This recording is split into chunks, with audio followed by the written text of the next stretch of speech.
히브리서를 보면 출발은 참으로 영광스럽고 복되게 시작했지만 여러 가지 시험과 죄의 유혹 그리고 환난과 시련을 겪으면서 점점 믿음에서 물러서고 떠나게 되면 하나님이 예비하신 영광된 축복에서 밀려날 수도 있다고 하는 경고의 말씀들을 종종 접하게 됩니다. 몇 구절을 살펴보겠습니다. 히브리서 2장 1절에 그러므로 우리는 들은 것에 더욱 유념함으로 우리가 흘러 떠내려가지 않도록 함이 마땅하니라. 무슨 말일까요?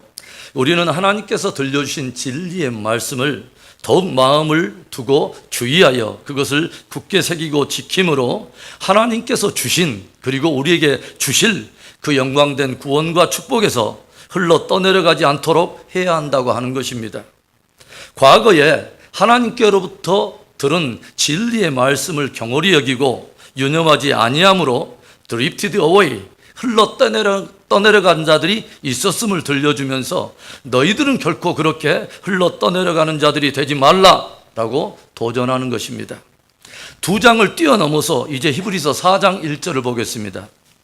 그러므로 우리는 두려워할지니 그의 안식에 들어갈 약속이 남아 있을지라도 너희 중에는 혹 이르지 못할 자가 있을까 함이라.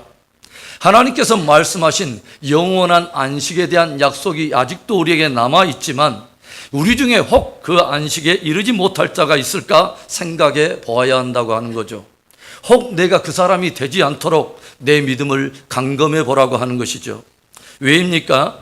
하나님의 거룩되고 축복된 안식으로 부름을 받았지만 광야에서 넘어지고 실패하여 그 영광된 축복의 땅을 한 평도 밟지 못했던 사람들이 있었다고 하는 거죠. 그것도 한두 사람 정도가 아니라 무려 200만이 넘는 어마어마한 사람들이 있었다고 하는 것입니다. 은혜로 따지자면 그런 은혜를 받은 사람들이 없고 하나님의 기적과 영광으로 따지자면 그런 축복된 기적과 영광을 경험했던 사람들이 없었지만 그 영광스럽고 축복된 그 출발과는 달리 결국 광야에서 엎드려져 안식에 이르지 못했던 수많은 사람들이 있었다는 것입니다. 그래서 우리에게 무엇을 경종하는 것입니까? 우리는 두려워할지니 그래서 우리는 두렵고 떨림으로 내 믿음을 감검해 보아야 한다고 하는 거죠. 아직도 영원한 안식에 대한 그 약속, 영원한 천국에 대한 약속이 남아 있을지라도 과거 출애굽 1세대의 사람들처럼 그 안식에 들어가지 못하는 사람이 없도록, 그 천국에 들어가지 못하는 사람이 없도록 내 믿음을 감검해 봐야 한다고 하는 것입니다. 다시 또 두 장을 넘어서 히브리서 6장 4절부터 6절의 말씀을 보도록 하겠습니다. 한번 빛을 받고 하늘의 은사를 맛보고 성령의 참여한 바 되고 하나님의 선한 말씀과 내세의 능력을 맛보고도 타락한 자들은 다시 새롭게 하여 회개하게 할 수 없나니 이는 그들이 하나님의 아들을 다시 십자가에 못 박아 드러내놓고 욕되게 함이라. 복음이 되어지기 위해서 하나님께서 어떤 희생과 대가를 치르셨는가? 인생들이 이제 믿어 영생을 얻게 하기 위해서 하나님의 아들이신 주님께서 이 땅에 오셔서 십자가에서 어떻게 수치와 고통을 당하셨는가? 그런데 이 놀라운 거듭남의 축복과 거듭난 자들을 위한 하나님의 은사의 기름 부음과 영원한 나라에 관한 소중한 약속들을 오직 은혜로 받게 된 그 사람들이 그 엄청난 은혜와 능력과 영광에 참여하고 그것을 맛보고서도 타락을 하게 된다면 그것은 마치 예수 그리스도를 다시 십자가에 못 박아 현저하게 엿보이는 것과 같은 그런 결과이므로 다시는 회개하여 축복을 누릴 수 없다는 것을 들려주는 것이죠. 왜 성경은 이 두려운 말씀들을 우리에게 종종 들려주고 있는 것입니까? 그것은 거룩한 빛을 받고 은혜와 영광과 축복에 참여했던 그 자들 가운데 현저하게 타락하여 하나님의 축복에서 밀려난 자들이 있었기 때문이라고 하는 것이죠. 거룩한 빛을 받고 하늘의 은사에 참여한 바가 되고 성령의 능력을 경험했을 뿐만 아니라 하나님의 진리의 말씀과 영원한 내세의 능력을 맛보며 시작했던 그 영광되고 축복된 출발과는 달리 점차 타락함으로 믿음에서 떠나 결국 버림받고 구원과 영광과 축복에서 밀려나 버린 사람들이 있었다고 하는 것이죠. 그래서 혹여라도 그런 사람이 되지 않도록 내 믿음을 감검해 보라고 하는 것이죠. 한 구절만 더 보겠습니다. 이제 6장을 뛰어넘어서 히브리서 12장 16절부터 17절의 말씀입니다. 음행하는 자와 혹 한 그릇 음식을 위하여 장자의 명분을 판 예서와 같이 망령된 자가 없도록 살피라. 너희가 아는 바와 같이 그가 그 위에 축복을 이어받으려고 눈물을 흘리며 구하되 버림바가 되어 회개할 기회를 얻지 못하였느니라. 타고난 축복으로 따지자면 장자권을 거저 갖고 태어난 예서만큼 복된 인생은 없었습니다. 말 그대로 영적 어떤 금수저와 같은 축복된 인생으로 태어난 거죠. 그런데 예서는 그 장자권을 팥죽 한 그릇에 팔아버리고 말았습니다. 그리고 하나님께 버림바가 되고 축복에서 밀려난 바가 되어 결국 회개할 기회조차 얻지 못했다고 경고하고 있는 것이죠. 성경은 거룩한 것, 하나님으로부터 소중한 것을 한순간에 속된 것으로 팔아버린 이 예서에 대해서 망령된 자라 일컬고 있습니다. 왜 이런 말씀을 우리에게 들려주고 있는 것입니까?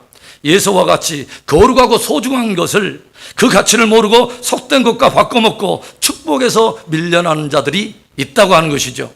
그래서 혹 내가 그 망령된 자가 되지 않도록 내 믿음을 간검하라, 주의하라 도전해 주시는 것입니다. 처음에는 참으로 영광되고 축복된 출발로 시작을 했지만 결국 믿음에서 떠나 하나님께로부터 예비된 영광스러운 구원과 축복에서 밀려날 자들이 있다라고 경종하시는 것입니다. 그래서 신앙생활 가운데 참으로 중요한 것은, 저와 여러분에게 참으로 중요한 것은 끝까지 승리하는 것입니다. 바른 믿음, 성경적인 믿음, 참된 믿음을 가지고 끝까지 승리하는 것이 아주 중요한 것입니다. 오늘 말씀 38절과 39절의 말씀을 우리 함께 읽습니다. 나의 의인은 믿음으로 말미암아 살리라. 또한 뒤로 물러가면 내 마음이 그를 기뻐하지 아니하리라 하셨느니라. 우리는 뒤로 물러가 멸망할 자가 아니요 오직 영혼을 구원하며 이르는 믿음을 가진 자니라. 오늘 말씀을 보면 뒤로 물러간다는 표현이 등장하는데 NIV 성경에 shrink back이라고 하는 표현을 쓰고 있어요. 슈링크라고 하는 단어가 제가 궁금해서 그 뜻을 찾아보니까 그 의미가 줄어들다, 오므라들다, 움츠려들다, 꺼리고 피하다, 몸을 사리다 라는 뜻입니다.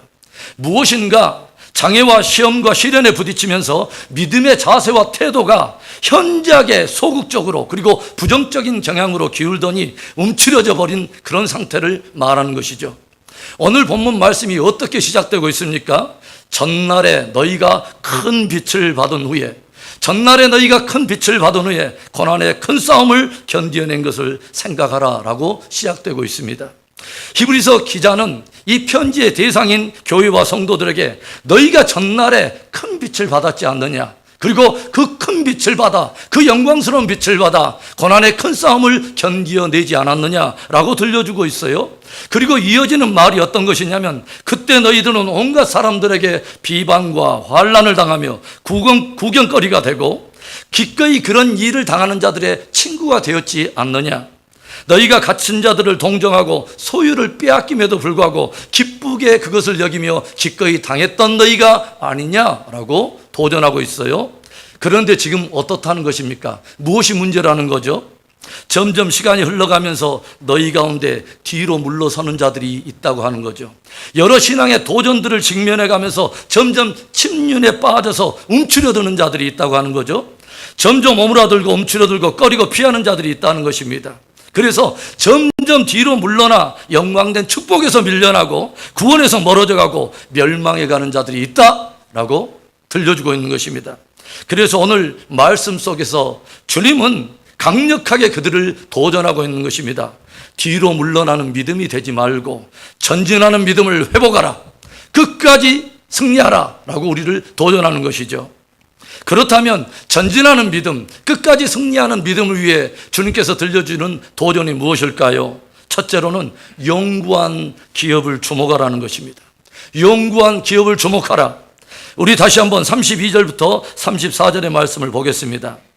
전날에 너희가 빛을 받은 후에 고난의 큰 싸움을 견디어낸 것을 생각하라. 혹은 비방과 환난으로서 사람에게 구경거리가 되고 혹은 이런 형편에 있는 자들과 사귀는 자가 되었으니 너희가 갇힌 자를 동정하고 너희 소유를 빼앗기는 것도 기쁘게 당한 것은 더 낫고 영구한 소유가 있는 줄 알미라. 이 편지의 주 대상은 바로 흩어진 유대인 그리스도인들이었습니다. 말 그대로 히브리적 배경을 가지고 있는 그리스도인들이었던 거죠. 이들은 히브리적 뿌리를 가지고 있던 저들은 믿지 않는 이방인들에게도 적개심의 대상이었지만 동적인 유대인들에게도 역시 더욱더 큰 적개심의 대상이어서 이중적으로 고난과 핍박을 받고 있었던 것입니다. 그래서 저들이 당하는 싸움을 고난의 큰 싸움이라고 표현을 하고 있어요. 복음을 받아들이고 예수 그리스도에 대한 빛을 받아들이면 이 세상에 부유하고 축복을 얻게 될 줄 알았더니 저들이 그 큰 빛을 받은 후에 저들에게는 고난의 큰 싸움에 참여하게 되었다고 하는 것이죠. 그래서 저들은 사람들로부터 오히려 비방거리가 되고 환난을 받고 사람들 사이에서 구경거리가 되었다고 하는 것입니다. 그리고 복음으로 인해 갇힌 자들을 동정하는 자가 되고 때로는 강압적인 불이익을 당하면서 가진 소유를 빼앗기게 되는 그런 일들이 비일비재하게 일어나게 되었다고 하는 거죠. 그런데도 저들은 그 고난의 큰 싸움을 기꺼이 견뎌냈다고 하는 거죠. 기꺼이 산업을 빼앗기는 것도 기꺼이 기쁨으로 감당해냈다고 하는 거죠. 어떻게 그럴 수 있었을까요, 여러분? 저들에게는 더 낫고 영구한 기업에 대한 소망이 견고했기 때문이라는 것이죠. 이 땅에서 주와 및 복음을 위하여 당하는 고난의 깊이만큼 다가올 영원한 영광이 크고 깊다는 것을 저들이 알고 있었기 때문이라는 것이죠.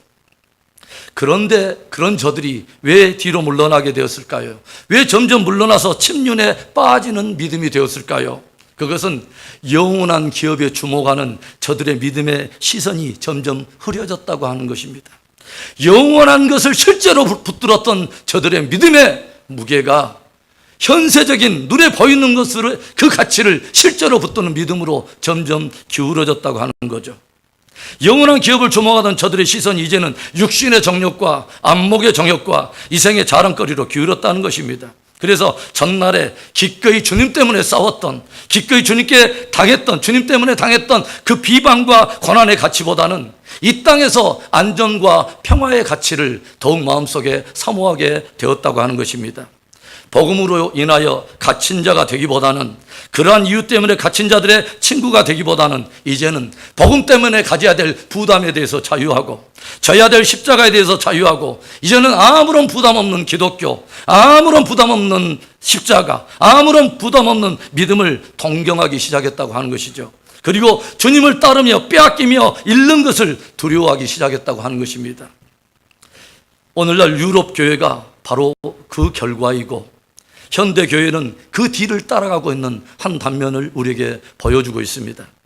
이제는 고난의 큰 싸움을 포기해버리고 슈링크백, 뒤로 물러나 버린 믿음을 취하기 시작한 거죠. 사명이 없는 기독교, 부담 없는 기독교, 더 이상 상실과 빼앗김이 필요 없는 그런 기독교, 이 세상에 대해서 부요한 기독교, 그것이 현대 기독교의 모든 것이 되어버렸습니다. 여러분, 그런데 그거 아십니까? 성경은 그것은 기독교의 진정한 믿음이 아니라고 말하고 있다고 하는 거죠. 그런 복음, 그런 기독교는 성경에 어디에도 없다고 오히려 우리를 도전하고 있다고 하는 거죠.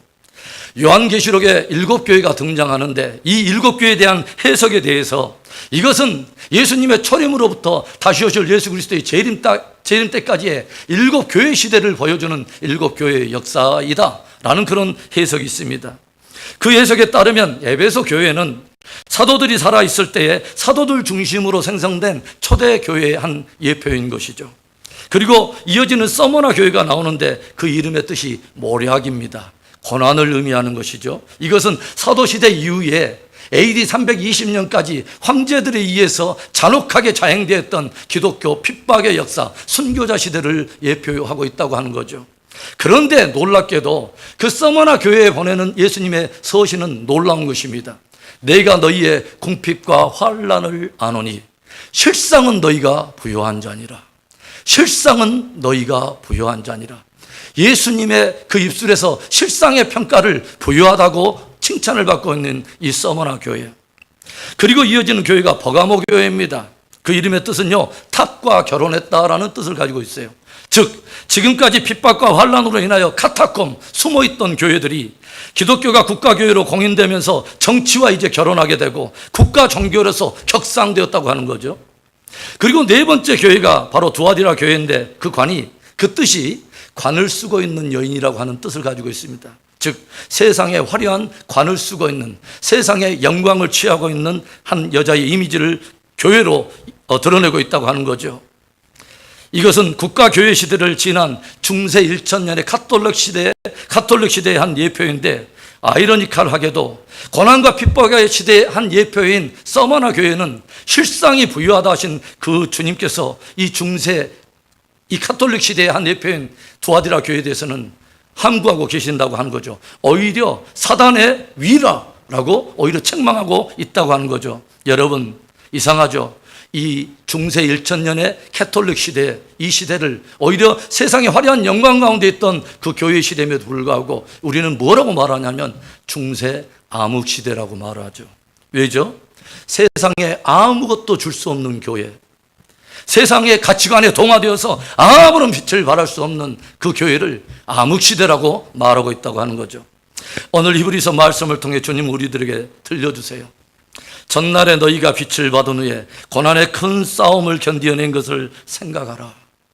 여러분은 이 빛을 가지고 있습니까? 그리고 이 싸움을 싸우고 계십니까?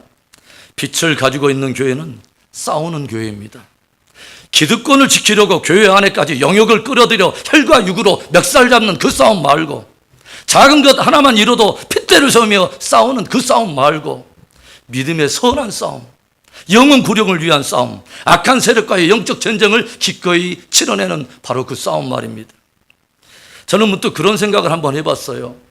오늘날 서구 교회가, 서구 성도들이 주님과 그분의 진리로 인하여 만일 정부로부터 강한 압력에 의해서 어떤 소유를 빼앗기는 일이 있게 된다면 기쁨으로 빼앗길 수 있을까? 기쁘게 당할까? 주님을 향한 마음에 한치 쓴뿌리가 없이 기쁨으로 빼앗길 수 있을까라는 생각을 해봤습니다. 저와 여러분에게는 어떤 것에도 견줄 수 없는 보다 더 낮고 영구한 기업이 있습니까? 우리는 그 영원한 기업을 주목하고 있습니까? 다시 한번 정말 간절한 마음으로 여러분을 축복하기는 하나님께 부유한 자가 되시기를 바랍니다. 영혼에서 부유한 자가 될 수 있기를 바랍니다. 그 축복된 믿음으로 오늘도 전진하는 믿음, 끝까지 승리하는 믿음 되기를 주의 이름으로 축원합니다. 전진하는 믿음, 끝까지 승리하는 믿음을 위해서 주님이 우리에게 도전하시는 것이 무엇일까요? 둘째로는 진리 안에서 담대함을 잃지 말라는 것입니다. 진리 안에서 담대함을 잃지 말라. 35절을 봅니다. 함께 읽습니다. 그러므로 너희 담대함을 버리지 말라. 이것이 큰 상을 얻게 하느니라. 물러서지 않고 승리하려면 담대함을 잃지 않아야 합니다. 그 담대함이란 주 안에 있는 담대함, 진리 안에 가지고 있는 그 담대함을 말하는 거죠.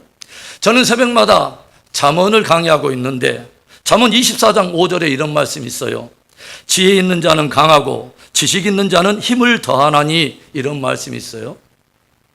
그래서 제가 새벽에 강의하기 전에 집에서 이 말씀을 묵상하다가 정말 성경적으로 강한 것은 무엇일까를 조용히 궁금해서 히브리 단어를 찾아봤더니 강하다라고 하는 히브리 단어가 바오즈라고 하는 단어였습니다.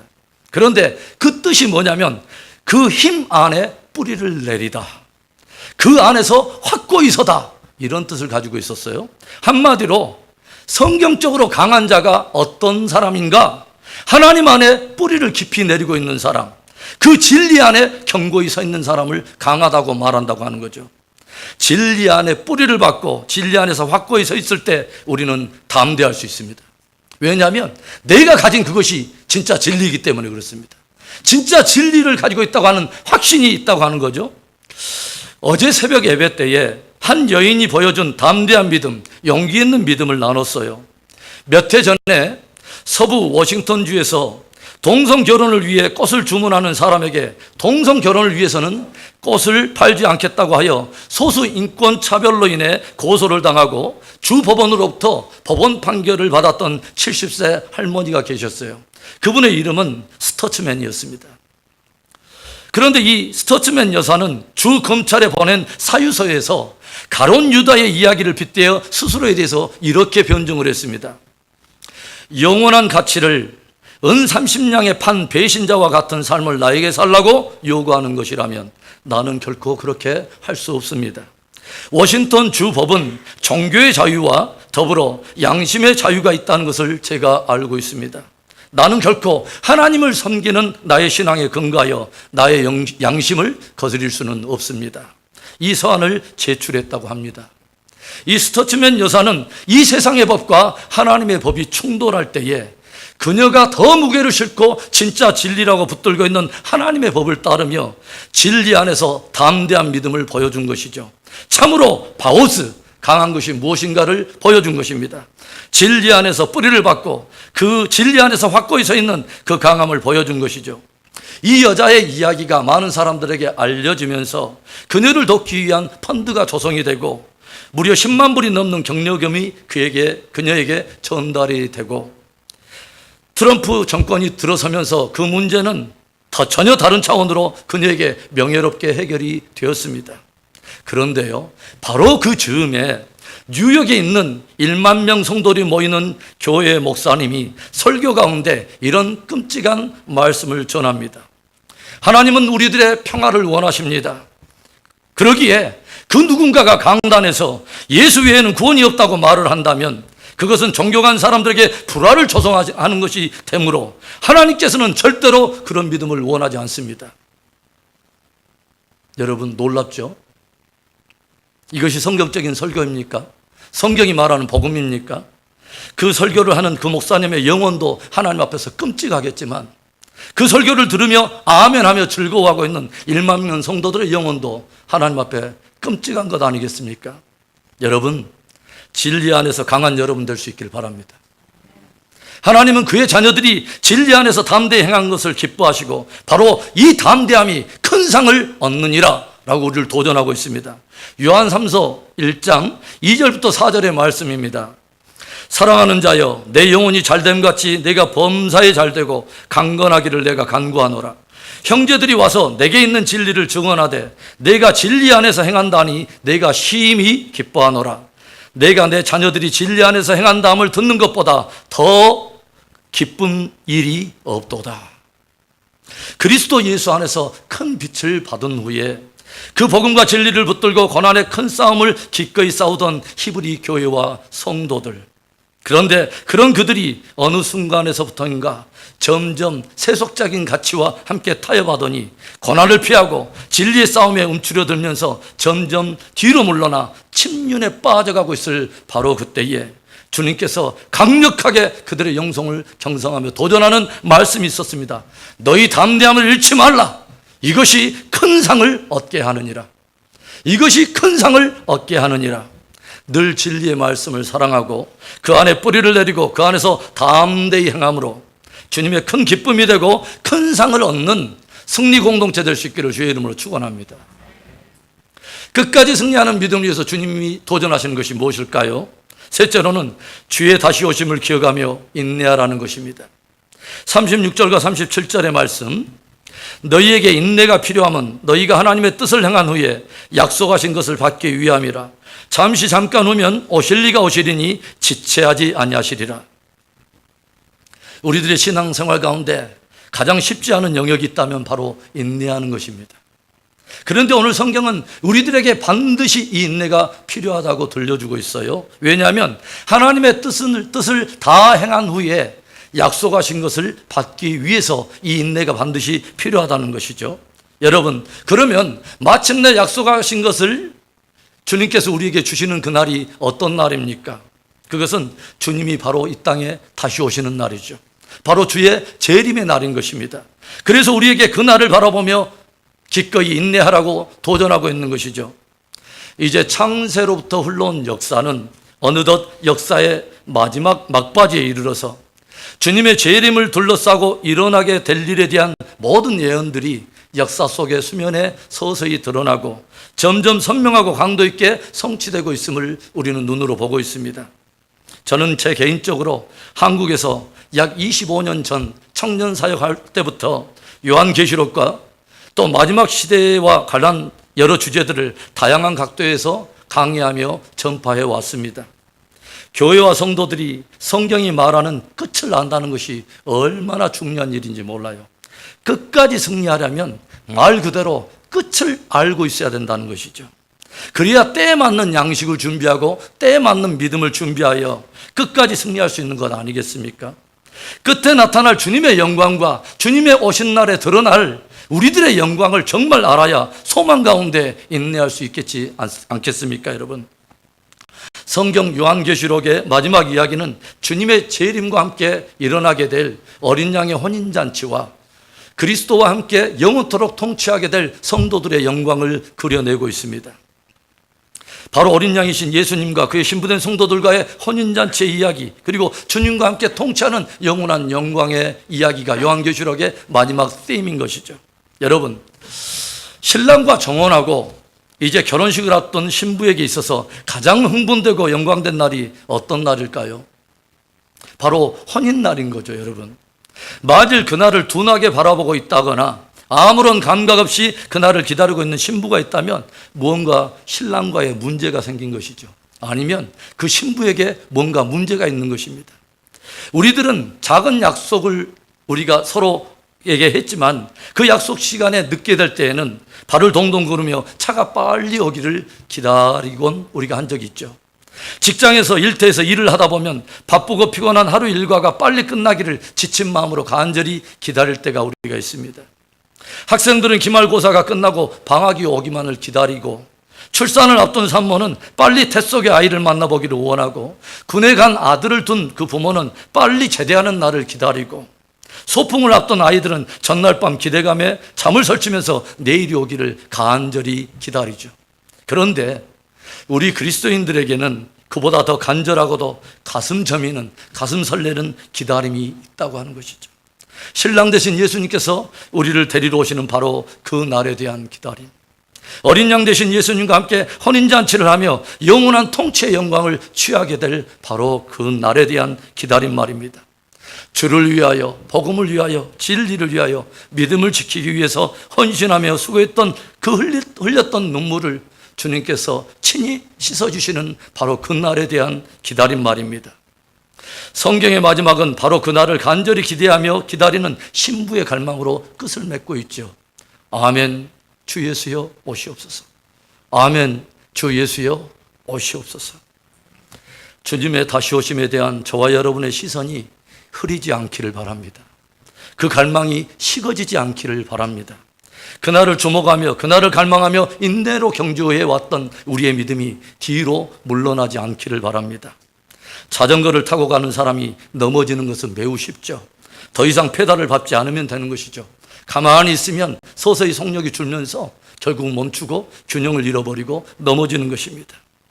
오늘 성경이 들려주는 이 말씀이 저와 여러분에게 큰 도전의 복음이 될 수 있기를 바랍니다. 너희에게 인내가 필요함은 너희가 하나님의 뜻을 다 행한 후에 약속하신 것을 받기 위함이라. 잠시 잠깐 오면 오실 리가 오시리니 지체하지 아니하시리라. 여러분, 광야가 최종 목적지가 아닙니다. 최종 목적지는 약속의 땅입니다. 그리고 아직 그날은 오지 않았습니다.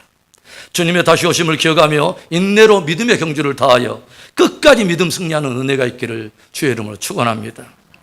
오늘 주님은 히브리서 말씀을 통해서 출발은 참으로 영광스럽고 복되게 시작했지만 여러 가지 시험과 죄의 유혹들, 많은 환난과 시련을 겪으면서 점점 믿음에서 떠나게 되고 물러서게 되면 결국 하나님이 예비하신 영광된 축복에서 밀려날 수도 있다고 하는 엄중한 경종을 던지면서 물러서지 말고 다시 전진하는 믿음을 회복하라, 끝까지 승리하라 라고 우리를 도전하고 있습니다. 눈빛을 흐리지 말고 영구한 기업을 주목하라. 진리 안에서 담대함을 결코 잃지 말라. 주의 다시 오심을 기억하며 기꺼이 인내하라. 단 한 사람도 뒤로 물러나는 믿음이 아니라 모두가 전진하는 믿음을 통해서 우리와 우리의 자녀 세대가 함께 승리하는 복된 우리 승리 공동체, 귀한 저와 여러분 될 수 있기를 주의 이름으로 축원합니다. 기도합니다.